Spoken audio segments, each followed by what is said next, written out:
ephemerality and eternity.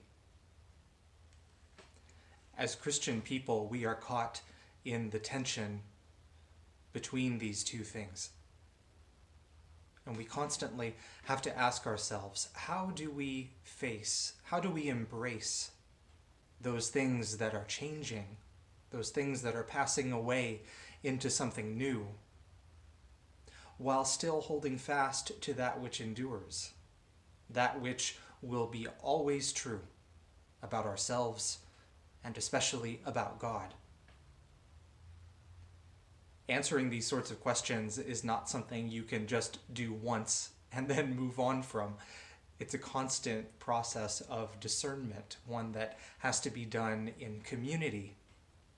And I am so grateful for all of the communities of discernment in which I have been formed and in which I continue to be formed. One of those for me was absolutely my time at seminary, at Church Divinity School of the Pacific. Those years of formation and learning shaped me into the priest that I am just starting to become. And none of that would have been possible without the support of another community, that of SIM. It was such an honor to be selected as a SIM scholar while I was in seminary, and I continue to be grateful for the ways in which SIM persists as a community of learning and discernment, even in my post-seminary life. What we learn in these changing times is that we have to find the right balance between adaptability and solidity. And organizations like SIM do just that by providing support for new priests like me who are going through their formation process, being grounded in all of the essentials, theology, preaching, Christian education, all of those aspects of seminary formation that ground us in the enduring truths of our institution and of our faith tradition, while also being courageous enough to ask, what's next? What is changing?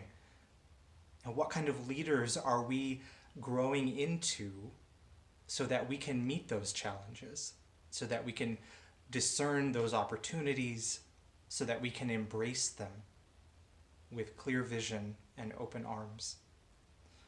I will always be grateful to SIM for the ways in which they have supported my burgeoning priestly ministry.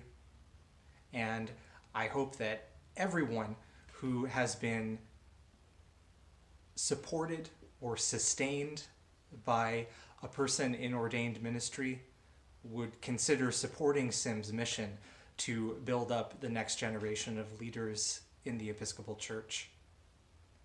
This is a process that we have to do together. And while there are certainly things that are passing away right before our eyes, there are also things that will never change. God's love is chief among them.